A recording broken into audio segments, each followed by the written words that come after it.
Shri Madhava Mahotsava, written by Srila Jiva Goswamipada. Ninth Abhishek. Beautiful faced one, an auspicious act performed by well-qualified people spreads auspiciousness everywhere. The Abhishek of Radha spreads good fortune throughout the universe. See, the Sakis headed by Madhurika, a Priya Saki, are bathing Radha and bathing themselves and the universe in their tears. It is astonishing that though Lalita and others are stunned by the symptoms of prema, they are still able to carry out their duties. But the cool rays of the moon are expert at opening the Kumuda flowers.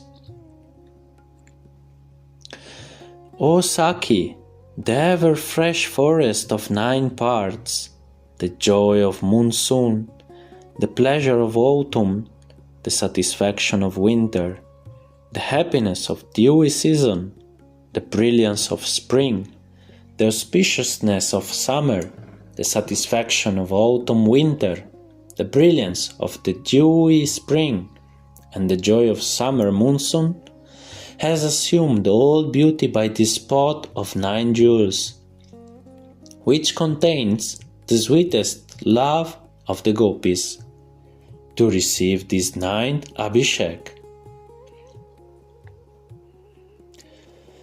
Everyone forgets their normal actions, being inundated in the shower of sweetness as Radha is bathed with the chanting of mantras. Taking on the qualities of a Sada month, conjugal ras, the Madhava month, Krishna, bestows incredible beauty to the whole world. Radha attained a magnificent splendor with the Abhishek from the jeweled pot made from the treasure of 10,000 million Gomeda gems, by which one attains mystic siddhis. While receiving those waters, Radha brought Krishna under her control with her playful glances. As the earth, Go, is pleased, Meda, by the fragrances from the trees on the occasion of the Abhishek, this Gomeda gem pot is bathing Radha and giving pleasure to the earth. Today, on the occasion of the Abhishek, Radha is beautified by the affection of her beloved and tinted by her own attraction to him. Radha is stunned by the touch of the water, and her hair and clothes are her ornaments. When the moon, distributing its radiance for the satisfaction of the populace, appears in the east over the forests of Udaya mountain, the moonstone drowns itself in its own water, and it melts. When the moon face of Radha, bathed in Vrindavan, the fulfiller of desires, meets Krishna, I drown myself in blissful ras. As the moon rising over Udaya mountain spreads its rays to elevated places, golden complexioned Radha, sitting on the throne, spreads water tinted with kumkum on her upper body. Friend, you have been constantly looking at Radha with playful glances. By that, Radha has assumed greater brilliance. Can the Kumuda woman ever blossom without the moonlight? When Priya Sakarjuna whispered this in Krishna's ear, Krishna was not even aware of it. Krishna's eyes, fearing a slackening of Radha's attraction, became restless and roamed about trying to receive her glances. O friend, the ocean of bliss of the Sakis is increasing all at once at this festival and bathing Radha. Their eyes, like clouds, having drunk the ocean of bliss, are now beginning to flash and shed water. Some friends are advising you against Hari, and others are advising compliance. I do not agree. Somehow or other, your Abhishek must be completed. As this advice followed Radha's own line of thinking, the advice brought the thoughts into the open. To swim swiftly in the Ganga, one must move the hands. Similarly, to accomplish the goal, all means must be used. Look, facing the heavenly women, Lalita and Vishaka are holding golden pots filled with waters from all the pots. The pots contain Sarvagandha and Sarvausadi with fruits on top and red marks on the midsection. They are covered in white cloth, wound with thread, and crowned with leaves of Bayan, Pipala, Udumbara, Plaksha, and Parisha. They satisfy the universe by bathing Radha with these pots. As the moonlight breaks through the white clouds and reflects on the lotuses floating on the Yamuna, the brilliant face of Radha, covered by water from the pots, reflected in the eyes of Krishna, which had multiplied into a phalanx of eyes to receive that beauty.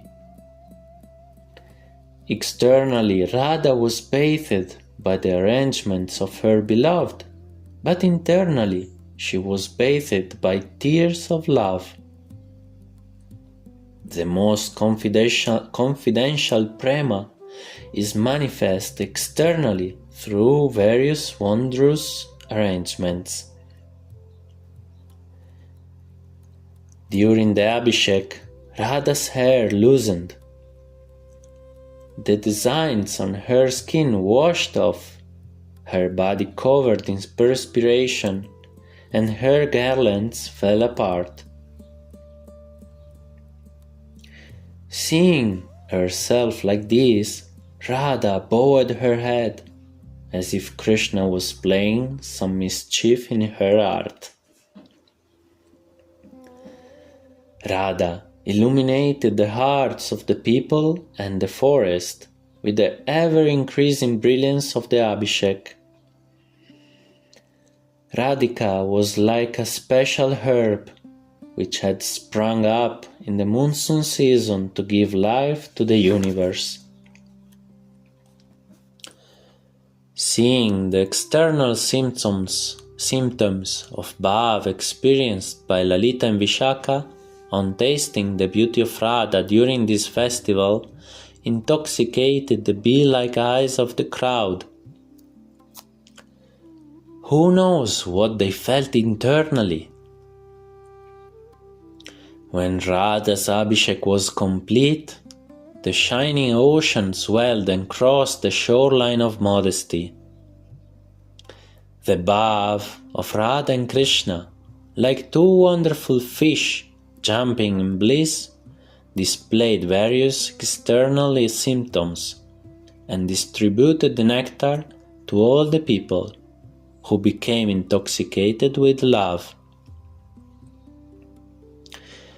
Ears, lips, and tongue made these words describing the Abhishek to install Radha as the Queen of Vrindavan, protect you birth after birth.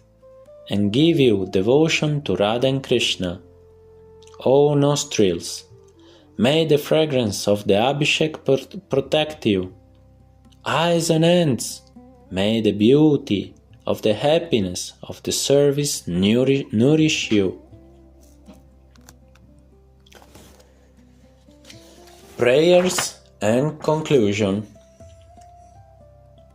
In this way, the Sakis bathed Radha, and the Gandharva girls sprinkled them with waters of sweet poetry. When such service awakens in the heart, it suddenly yields the fruit of all labor. May Radha, whom the heavenly women bathed on this occasion without consideration of difference, whose beauty surpasses that of all the young women in the 14 worlds, protect your service in the mood of the Sakis. Being lazy and ignorant, I eternally serve Krishna and his eternal servant, Srila Rupa Goswami, who are the destroyers of laziness and sin, being the personifications of all knowledge.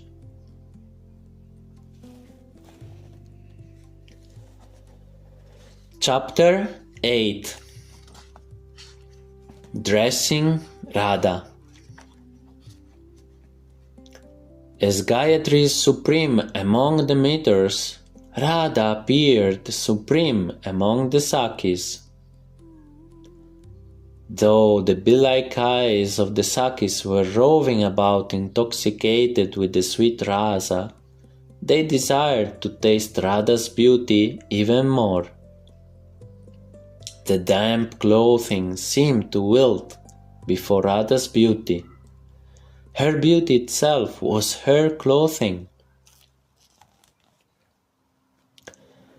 The Sakis were waiting for the order from Purnamasi to begin drying Radha's body. Surrounding Radha on all sides, they looked like a ring around the moon. When Radha and Krishna meet, even the blinking of their eyes become a kalpa.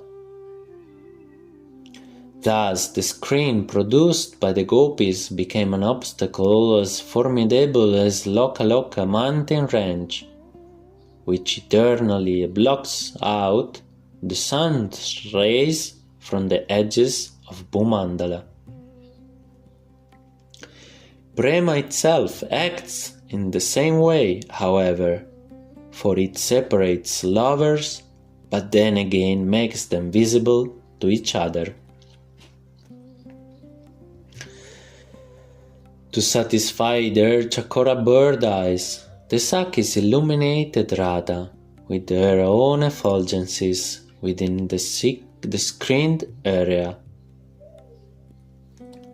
Separated from the elders by the screen, Radha gave blessings to the Sakis with her glances. The Sakis gave Radha fresh dry cloth, and she accepted it with eyes like blossoming lotuses. With the water drops clinging on Radha's body, it appeared that the cloth was breaking out in perspiration in fear of being shed quickly by Radha.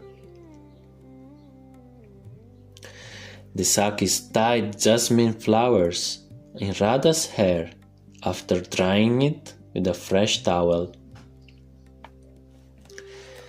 By removing Radha's ornaments, the Sakis could see her beauty more freely. When Radha put on fresh clothes with swan designs on it, the swans seemed to come alive with the cooing sound made by the bells on her belt. Radha put on a delicate black bodice tinted with musk and scented with perfumes. It was tinged with a red color, as if Krishna had made an appointment within her heart. decorated with flowers, so that she would not be without ornaments, Radha appeared to be the goddess of the forest, giving radiance to the flowers and satisfying Krishna's desires.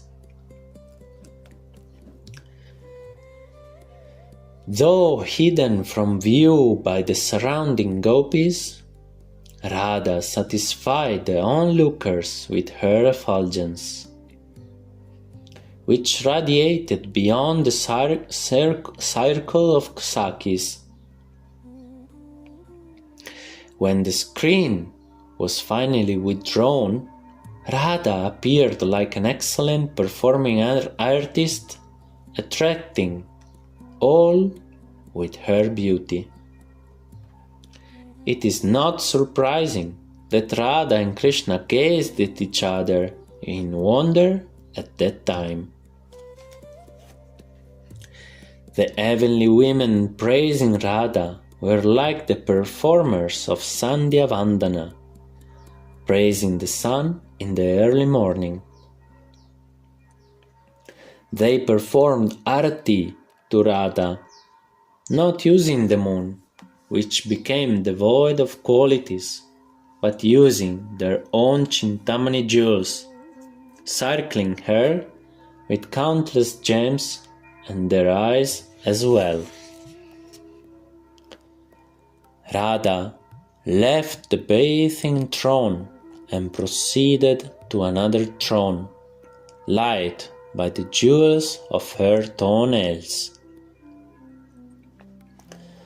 While Radha looked at her face in a bowl of fresh ghee, it seemed her face was submerged